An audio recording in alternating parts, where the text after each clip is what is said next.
আসসালামু আলাইকুম everyone, welcome back to my channel Asma kitchen and blog. আজকে আমার রেসিপি হলো গন্ধচারা পাঙ্গাস মাছ রান্না। আমরা অনেকে আছি এমনভাবে পাঙ্গাস মাছটা রান্না করে থাকি যার ফলে কিছুটা পরিমাণ গন্ধ থেকে যায় আর এতে করে খেতে ভালো লাগে না। সো কীভাবে গন্ধচারা পাঙ্গাস মাছটা রান্না করা যায় তা এই রেসিপির মাধ্যমে বুঝতে পারবে। ফার্স্টে আমি এখানে 5 পিস মাছ নিয়ে নিলাম। মাছগুলোকে আমি আগে থেকে ভালোভাবে পানি দিয়ে ধুয়ে ক্লিন করে নিলাম। এখন আমি এখানে দিয়ে দিলাম 1 টেবিল চামচ লাল মরিচের গুঁড়ো, 1 টেবিল চামচ হলুদের গুঁড়ো এবং 1 টেবিল চামচ লবণ। দিয়ে দিব 1 টেবিল চামচ তেল। তেলটা দেওয়ার পর এখন মাছগুলোকে ভালোভাবে হাত দিয়ে মেখে নেব। ঠিক এইভাবে হাত দিয়ে মেখে নিতে হবে যাতে করে হলুদ মরিচ লবণ তেল মাছের গায়ে ভালোভাবে লেগে যায়। মাছগুলো ভালোভাবে মাখানো হয়ে গেলে এই পর্যায়ে মাছগুলোকে 5 মিনিটের মতন রেস্টে রেখে দিতে হবে। অন্যদিকে চুলায় একটা ফ্যান বসিয়ে দিলাম। সেই ফ্যানে দিয়ে দিলাম পরিমাণ মতো তেল। তেলটা ভালোভাবে গরম হওয়ার পর এই পর্যায়ে ম্যারিনেশন করে রাখা মাছগুলো দিয়ে দিব। চুলোর আঁচটা মিডিয়াম করে মাছগুলোকে ঠিক এইভাবে 3 মিনিটের মতন রাখতে হবে যাতে করে নিচের অংশটা কিছুটা পরিমাণ হয়ে আসে। 3 মিনিট পর মাছগুলোকে আমি উল্টিয়ে দেব যাতে করে অপর সাইডটা কিছুটা পরিমাণ হয়ে যায়। একটা জিনিস লক্ষ্য রাখতে হবে, মাছটা যেন বেশি ভাজা না হয়, এতে করে মাছগুলো একদম শক্ত হয়ে যায়। আগে যে মাছের প্রথম সাইডটা 2 থেকে 3 মিনিট রেখে ভেজে নিলাম, ঠিক একইভাবে অপর সাইডটাও 2 থেকে 3 মিনিট রেখে ভেজে নিতে হবে। মাছগুলো হালকাভাবে ভেজে নেওয়া হয়ে গেলে এখন তেল ছাটিয়ে সবগুলো মাছ উঠিয়ে নিতে হবে। মাছটা ভাজার পর যে পরিমাণ তেল রয়ে গেছে সেই তেলের মাধ্যমে কিন্তু মাছটা রান্না করে নেব। এখন আমি এখানে দিয়ে দিব কিছু গরম মশলা।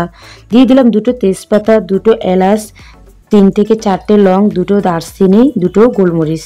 গরম মশলাগুলো দেওয়ার পর কিন্তু সাথে সাথে নাড়তে হয়, না হলে পুড়ে যায়। এখন আমি দিয়ে দিলাম 4 থেকে 5টে পেঁয়াজ কুচি। পেঁয়াজগুলোকে 1 মিনিটের মতন ভেজে নেব। এখন দিয়ে দিব একসাথে মিক্স করে নেওয়া 2 টেবিল চামচ আদা এবং রসুন বাটা। দিয়ে দেব 2 টেবিল চামচ বাটা মশলা। তোমরা যদি বাটা মশলাটা ব্যবহার না করো চাইলে তোমরা গরম মশলার গুঁড়ো ব্যবহার করতে পারো। এখন আমি দিয়ে দিলাম আধা চামচ লবণ। যেহেতু মাছগুলো মাখার সময় লবণ ব্যবহার করা হয়েছে, অবশ্যই লবণটা বুঝে শুনে দিতে হবে। দিয়ে দিলাম 2 টেবিল চামচ লাল মরিচের গুঁড়ো, 1 টেবিল চামচ হলুদের গুঁড়ো। এইবার সবগুলো উপকরণ পেঁয়াজের সাথে তেলের সাথে ভালোভাবে মিশিয়ে নিতে হবে। মশলাগুলো যাতে পুড়ে না যায় এবং ভালোভাবে যাতে কষানো হয়, এই জন্য আমি খুব অল্প পরিমাণে পানি ব্যবহার করলাম। আর এই পানির মাধ্যমে মশলাগুলো ভালোভাবে কষানো হবে, এতে করে মশলার কাঁচা গন্ধটা চলে যাবে।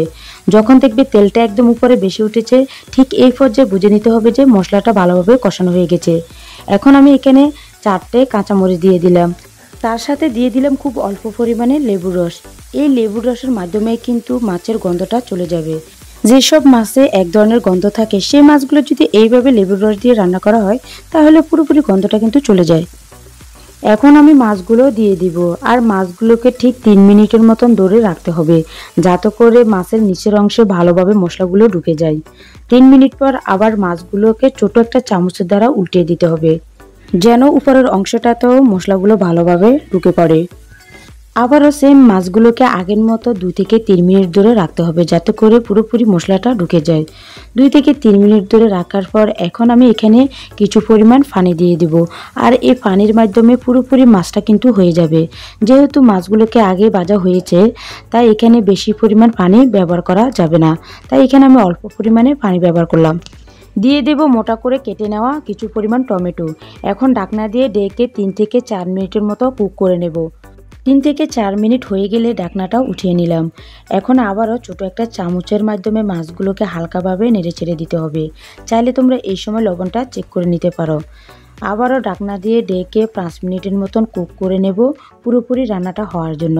5 মিনিট পর আমি ঢাকনাটা উঠিয়ে নিলাম। আমার রান্নাটা কিন্তু ফুল কমপ্লিট হয়ে গেল। এখন এই পর্যায়ে আমি খুব অল্প পরিমাণে কুচি করে নেওয়া ধনিয়া পাতা দিয়ে দিলাম। এই ধনিয়া পাতাটা দেওয়ার ফলে অন্যরকম কিন্তু টেস্ট হয়। আমি আবারও 2 থেকে 3 মিনিটের জন্য ঢাকনা দিয়ে ঢেকে রাখলাম।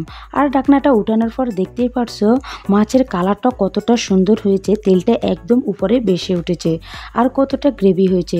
সো যারা এইভাবে গন্ধচারা পাঙ্গাস মাছ রান্না করতে চাও চাইলে আমার রেসিপিটা ফলো করে একবার ট্রাই করে নিতে পারো। সবাই ভালো থাকবে, সুস্থ থাকবে। আল্লাহ হাফেজ।